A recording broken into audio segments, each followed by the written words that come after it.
आज एक्सरसाइज 1.2 का हर question step by step बिना कंफ्यूजन के स्टार्ट करते हैं फर्स्ट क्वेश्चन से। तो फर्स्ट क्वेश्चन में क्या कहा है, prove that root five is a irrational. तो रूट फाइव को इरेशनल प्रूव करना है, तो हम सबसे पहले ऐसे क्वेश्चंस में, ये जो क्वेश्चंस है इनमें आपको रूट टू भी आ सकता है, रूट थ्री भी आ सकता है, रूट फाइव का ये क्वेश्चन है, ये रूट फाइव भी आ सकता है और रूट सेवन भी आ सकता है। ये चार क्वेश्चन आपके सिलेबस में है। तो सबसे पहले हम इस तरह के क्वेश्चंस में क्या करते हैं, ये एज्यूम करते हैं, लेट अस एज्यूम कि root five is rational number, is rational. ये मान लेते हैं कि रूट फाइव कैसा है, रैशनल है। अगर रूट फाइव रैशनल है so we can write, so we can write, इसीलिए हम इसे लिख सकते हैं, कैसे लिख सकते हैं, root five is equals to A upon b, ऐसे लिख सकते हैं।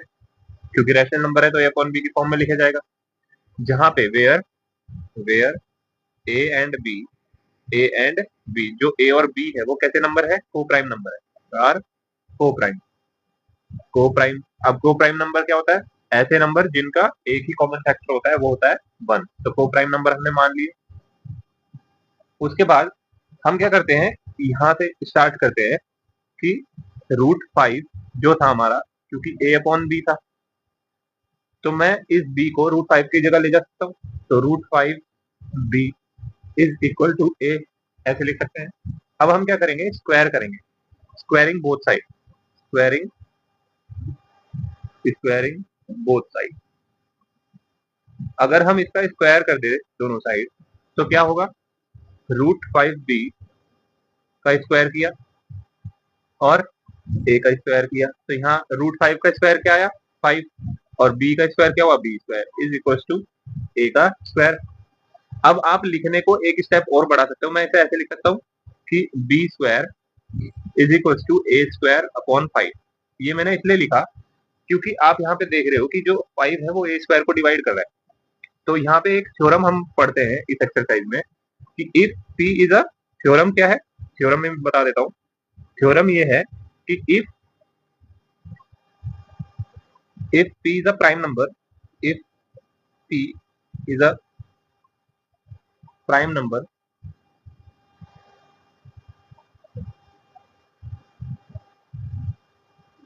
पी एक प्राइम नंबर है, अगर पी डिवाइड्स ए स्क्वायर, डिवाइड्स ए स्क्वायर क्या है, कोई नंबर है जो कि ए स्क्वायर की फॉर्म में है। अगर पी डिवाइड करता है ए स्क्वायर को, देन देन पी डिवाइड्स, तो पी क्या होगा, पी डिवाइड करेगा ए को भी।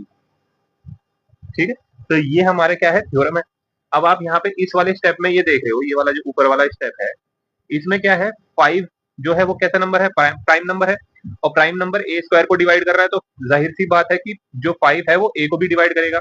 तो ये वाला हम यहाँ पे लिखेंगे कि according to theorem, according to theorem, if five divide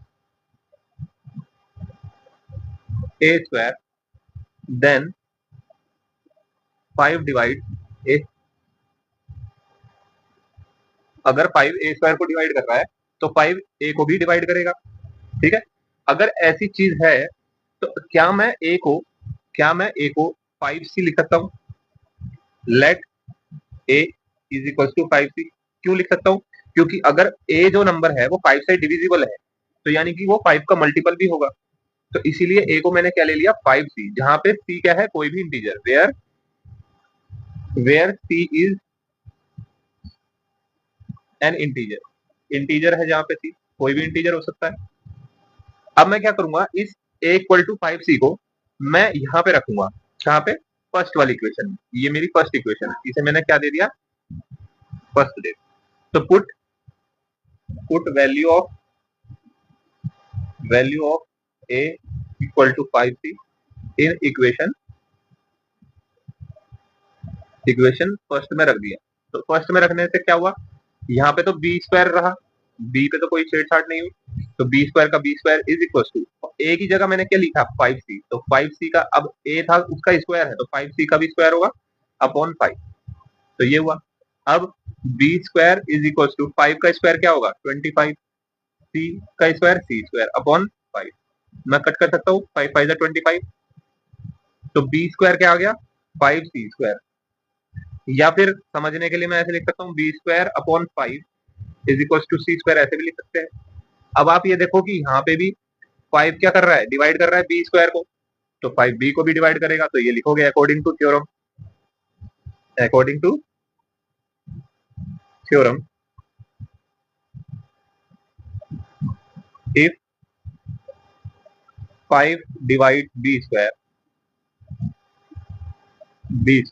then 5 divide b. अगर 5 बी स्क्वायर को डिवाइड कर रहा है तो 5 बी को भी डिवाइड करेगा। ठीक है, अब हमने शुरू में क्या माना था कि ए और बी को प्राइम है, जबकि इन दोनों पे ए, यानी कि यहाँ पे हम लिखेंगे कि here here 5 is a common factor of a and b. ठीक है, ए और बी का कॉमन फैक्टर क्या है 5, जबकि ए और बी कैसे थे को प्राइम नंबर थे, तो ये तो कॉन्ट्राडिक्ट हो गया है ना। तो here 5 is a common factor of a and b, this contradict the fact, ये जो 5 कॉमन आ रहा है कॉमन फैक्टर, ये क्या कर रहा है this contradict the fact that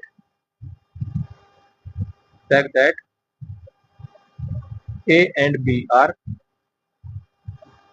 को प्राइम नंबर, ये कॉन्ट्राडिक्ट कर रहा है इस को प्राइम, इस कॉन्सेप्ट को कॉन्ट्राडिक्ट कर रहा है। ये कॉन्ट्राडिक्शन किसकी वजह से है, दिस कॉन्ट्राडिक्शन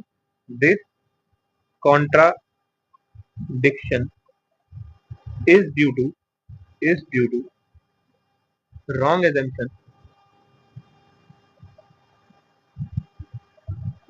ये जो कॉन्ट्राडिक्शन है ये किसकी वजह से, रॉन्ग एजम्पशन की वजह से। रॉन्ग एजम्पशन कौन सा, दैट कि जो हमने लिया था रूट 5 इज रैशनल, जो हमने शुरू में लिया था कि रूट 5 रैशनल है, ये इसके वजह से रॉन्ग आ रहा है, इसीलिए ये प्रूफ होता है। Hence root 5 is irrational.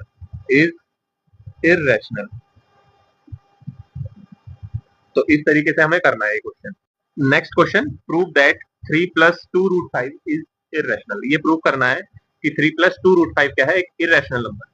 तो जैसे कि हमने पिछला क्वेश्चन किया था वैसे ही इसे करेंगे। तो हम ये पहले ही मान लेंगे, लेट अस एज्यूम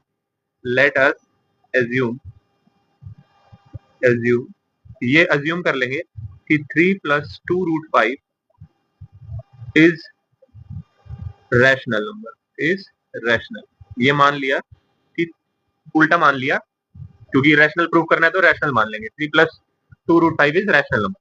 अगर ये रैशनल है सो वी कैन राइट, इसीलिए हम राइट लिख सकते हैं। सो वी कैन राइट, हम क्या लिख सकते हैं, हम लिख सकते हैं कि 3 plus 2 root 5 is equal to A upon B.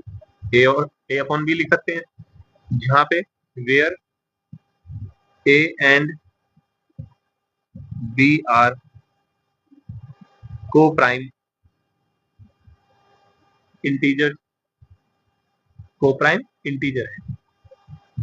ठीक है, अगर ऐसी बात है तो हम इसे थोड़ा सही तरीके से लिखें तो 3 plus 2 root 5 is equal to A upon b, यानी कि इस तरीके के क्वेश्चन में चाहे वो प्लस वाले हो, चाहे वो माइनस वाले हो, चाहे मल्टीप्लाई या डिवाइड वाले, हम ये कोशिश करेंगे कि जो भी चीज रूट में, यानी कि जो भी हमारा इरेशनल नंबर है उसे एक तरफ रखा जाए और बाकी सारी चीजें दूसरी तरफ चली जाए।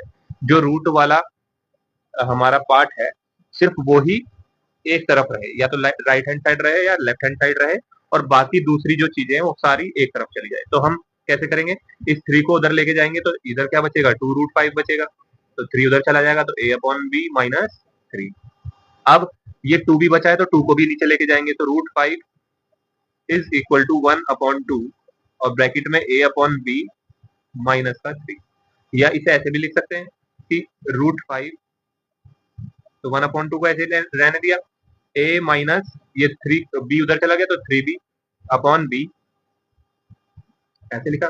और अब इसे मैंने ऐसे लिख दिया root 5 is equal to a minus 3b, क्योंकि a माइनस 3b की मल्टीप्लाई 1 में तो a माइनस 3b, और 2 की मल्टीप्लाई b में नीचे के साथ तो 2b। अब आप ये देखो कि हमारा फाइनल क्या आया स्टेप। ठीक, अब इस स्टेप में अगर a और b इंटीजर है तो बताओ कि a minus 3b upon 2b जो होगा वो रैशनल नंबर होगा। तो यहाँ पे लिखोगे कि since a and b are integers, b are integers, अगर ये इंटीजर्स हैं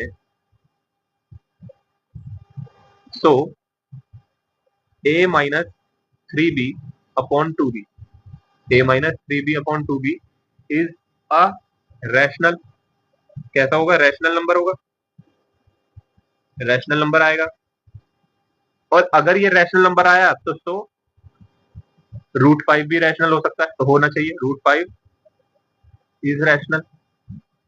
बताओ, ये चीजें मैं ये कहना चाह रहा हूँ कि अगर a और b इंटीजर है तो a और b की कोई ना कोई वैल्यू जब आप रखोगे तो a minus 3b upon 2b कैसा बनेगा, रैशनल नंबर बनेगा। अगर ये right hand side rational number होगी तो लेफ्ट हैंड साइड में जो भी नंबर लिखा है वो भी रैशनल नंबर होना चाहिए, यानी कि रूट 5 भी रैशनल नंबर होना चाहिए। पर ये कॉन्ट्राडिक्ट कर रहा है किसे, कि रूट 5 अभी हमने फर्स्ट क्वेश्चन में इरेशनल प्रूव करके आए। तो दिस कॉन्ट्राडिक्ट द फैक्ट, ये कॉन्ट्राडिक्ट कर रहा है इस फैक्ट को दैट रूट 5 इज इरेशनल। ये इस फैक्ट को कॉन्ट्राडिक्ट कर रहा है ये वाला क्वेश्चन। इसीलिए ये जो कॉन्ट्राडिक्शन है, दिस कॉन्ट्राडिक्शन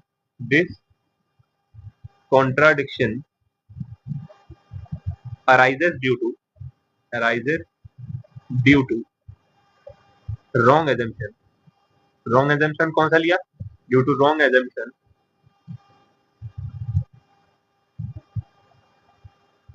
एजम्पशन दैट, कि जो हमारा नंबर था, कौन सा नंबर, 3 + 2 √5, 3 + 2 √5 इज रैशनल। ये हमने गलत मान लिया था कि जो 3 + 2 √5 है वो कैसा नंबर है, रैशनल नंबर है। इसीलिए ये प्रूफ होता है, हेंस 3 + 2 √5, इसलिए ये प्रूफ होता है कि 3 + 2 √5 इज इररेशनल। कैसा नंबर है, इररेशनल नंबर है। इस तरीके से इस क्वेश्चन को करेंगे। नेक्स्ट पार्ट में हमें क्या प्रूफ करना है, 1/√2 को इरेशनल प्रूफ करना है। तो जैसे हमने पिछले दोनों क्वेश्चन करे वैसे ही इसे करेंगे। हम ये मान लेंगे, let us assume 1/√2 is rational. ये हमने मान लिया कि 1/√2 कैसा है, रैशनल है। सो वी कैन राइट, इसीलिए हम लिख सकते हैं, वी कैन राइट, क्या लिख सकते हैं, 1/2 is equal to a/b, a/b के फॉर्म में लिख सकते हैं, जहां पर वेयर ए एंड बी कैसे होते थे, आर को प्राइम इंटीजर, ठीक है, को प्राइम इंटीजर होते हैं। तो अब मैं इसे थोड़ा सही से सिंप्लीफाई करके लिखूं तो 1/√2 इज इक्वल टू a/b। मैंने क्या कहा था कि √2 एक तरफ, मतलब जो हमारा रूट में पार्ट है वो एक तरफ होना चाहिए और बाकी सब चीजें दूसरी तरफ। तो मैं क्या, क्योंकि मुझे √2 पर चाहिए, हमेशा याद रखना रूट में जो भी चीजें होगी वो हमेशा न्यूमरेटर में होनी चाहिए और एक साइड में होनी चाहिए। तो मैं क्या इसे ऐसे लिख सकता हूँ, √2/1। मैंने क्या किया, इसको रेसिप्रोकल कर दिया, तो इसका भी रेसिप्रोकल करूंगा तो यहाँ पे क्या आएगा, b/a। अगर ये 1 मल्टीप्लाई में इधर जाएगा तो क्या लिख सकता हूँ कि √2 इज इक्वल टू b/a, ऐसे लिख सकते हैं। अब ये जो हमारे पास सिंप्लीफाई करने पे जो स्टेप हमें मिला, अब आप मुझे ये बताओ कि अगर a और b इंटीजर है, since since a and b are integers, ये दोनों इंटीजर्स हैं, इसीलिए हेंस b/a, हेंस जो हमारा b/a नंबर है, b/a इज रैशनल नंबर होगा। अगर b/a रैशनल होगा तो √2 भी रैशनल होगा, सो √2 इज ऑल्सो रैशनल। ये भी रैशनल नंबर होगा, लेकिन रूट टू क्या है, इरेशनल है ना। तो ये क्या कर रहा है, कॉन्ट्राडिक्ट कर रहा है, this contradict the fact that root two is irrational. ये कॉन्ट्राडिक्ट कर रहा है किस फैक्ट को, कि रूट टू कैसा है, इरेशनल है। ये जो कॉन्ट्राडिक्शन है ये किसकी वजह से आई, this contradiction arises due to arises due to due to wrong assumption की वजह से आई, रॉन्ग एजम्पशन। और रॉन्ग एजम्पशन क्या है, दैट 1/√2 इज रैशनल। ये गलत मान लिया था कि 1/2 क्या है, 1/√2 क्या है, रैशनल है। इसीलिए हेंस 1/√2 इज इरेशनल। तो ये प्रूफ होता है कि 1/√2 कैसा नंबर है, इरेशनल नंबर। तो इस तरीके से इस क्वेश्चन को करेंगे। नेक्स्ट पार्ट में भी हम सबसे पहले ये मान लेंगे, let us assume 7√5 is rational. ये मान लिया कि 7√5 क्या है, रैशनल। अगर रैशनल है सो वी कैन राइट, इसीलिए हम लिख सकते हैं, क्या लिख सकते हैं, कि 7√5 is equal to A upon b की फॉर्म में लिख सकते हैं, जहां पर where A and B are coprime integer. ये हमने मान लिया कि जहां पर ए और बी कहते हैं को प्राइम इंटीजर है। तो मैंने क्या कहा था कि अब सिंप्लीफाई करके सिर्फ रूट वाले को एक तरफ रखेंगे। तो 7√5 is equal to A upon b है।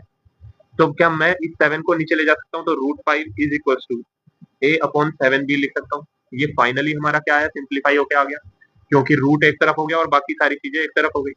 तो ये जो सिंप्लीफाई करके हमारा ये पार्ट आया, इससे हम क्या समझ रहे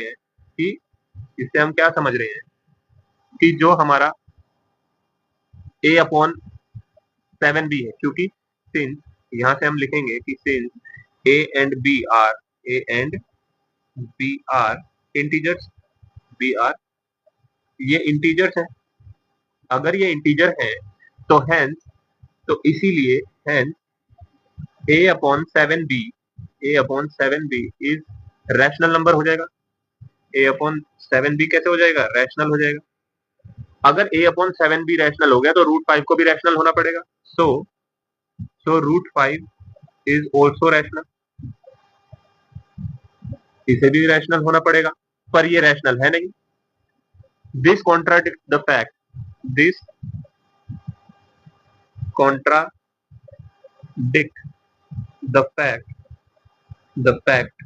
दैट, ये फैक्ट को कॉन्ट्राडिक्ट कर रहा है, किसे, दैट √5 इज इरेशनल। इस फैक्ट को क्या कर रहा है, कॉन्ट्राडिक्ट कर रहा है, क्योंकि √5 कैसा है, इरेशनल नंबर है। ये जो कॉन्ट्राडिक्शन है ये किसकी वजह से, दिस कॉन्ट्राडिक्शन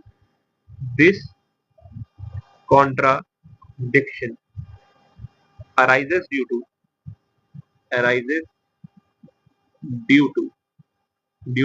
wrong assumption। ये किसकी वजह से है, wrong assumption that, wrong assumption क्या है, दैट 7√5 इज रैशनल। ये गलत मान लिया था हमने कि 7√5 क्या है, रैशनल। इसीलिए हेंस 7√5 इज इरेशनल। इसीलिए प्रूफ होता है कि 7√5 क्या है, इरेशनल। तो इस तरीके से इस क्वेश्चन को करेंगे। नेक्स्ट क्वेश्चन, 6+√2 को इरेशनल प्रूफ करना है। तो यहाँ पे भी हम क्या करेंगे, एज्यूम कर लेंगे, let us assume 6+√2 is rational. ये मान लिया कि 6+√2 क्या है, रैशनल है। अगर 6+√2 रैशनल है तो वी कैन राइट, इसीलिए हम लिख सकते हैं, तो वी कैन राइट 6+√2 को हम क्या लिख सकते हैं, is equal to A upon B लिख सकते हैं। अब ए अपॉन बी लिख सकते हैं, जहां पर ए क्या है, वेयर ए और B and B are coprime integer, coprime integer मान लिए कि जहां पे ए और बी क्या है, ए और बी क्या है, को प्राइम इंटीजर है। अब मैं इसे सिंप्लीफाई करके लिखूंगा, 6 + √2 is equal to A upon b. मैंने क्या कहा था कि रूट वाला जो हमारा पार्ट है वो एक तरफ होना चाहिए, तो ये जो 6 है ये मैं इधर दूसरी तरफ ले जाऊं तो √2 क्या आ जाएगा, ए अपॉन बी -6। या तो ऐसे लिख लो या फिर आप एलसीएम ले सकते हो, ऐसे लिख लो या फिर एलसीएम लेके लिख लो। तो √2 is equal to b, LCM आएगा तो a -6 बी अपॉन बी, ऐसे लिखोगे, ठीक है। तो ये हमारा फाइनल सिंप्लीफाई होके आया ये पार्ट। अब आप यहाँ पे बताओ कि ए और बी कैसे हैं, यहाँ पे ए और b, since since a and b, a and B are integer, since a and B are integers हैं, तो हेंस इसीलिए a-6b अपॉन बी, जो ये नंबर है a-6b upon B is rational. ये कैसा होगा, रैशनल नंबर होगा। अगर ये रैशनल हुआ तो √2 इज ऑल्सो रैशनल, तो होना पड़ेगा √2 को भी क्या होना पड़ेगा, √2 इज ऑल्सो रैशनल, √2 को भी रैशनल होना पड़ेगा। बट √2 तो इरेशनल नंबर है, तो ये कॉन्ट्राडिक्ट कर रहा है, this contradict the fact that √2 is irrational. ये इस फैक्ट को कॉन्ट्राडिक्ट कर रहा है कि √2 क्या है, इरेशनल है। ये जो कॉन्ट्राडिक्शन है ये किसकी वजह से आ रही है, दिस कॉन्ट्राडिक्शन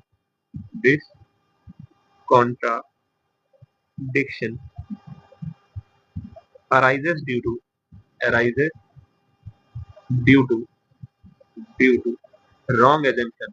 ये किसकी वजह से है, रॉन्ग एजम्पशन की वजह से। और रॉन्ग एजम्पशन क्या है, arises due to wrong assumption that, हमने रॉन्ग एजम्पशन में क्या माना था कि जो ये था हमारा 6 + √2 इज रैशनल, ये गलत मान लिया था, इज रैशनल। इसीलिए हेंस 6 + √2 इज इर्रेशनल। इसीलिए 6 + √2 क्या हो गया, इर्रेशनल नंबर हो गया। तो ये हमारी एक्सरसाइज थी, एक्सरसाइज 1.2 यहाँ पे कंप्लीट हुई। ये जो एक्सरसाइज है बहुत इंपॉर्टेंट है, आज तक जितने भी बोर्ड एग्जाम हुए हैं उनमें इस एक्सरसाइज से क्वेश्चन आया ही आया है। ऐसा कोई बोर्ड का एग्जाम नहीं है जो इस एक्सरसाइज से क्वेश्चन ना आया हो, इसीलिए आप इस एक्सरसाइज पे थोड़ा ज्यादा ध्यान देके पढ़ना, ठीक है। Thank you.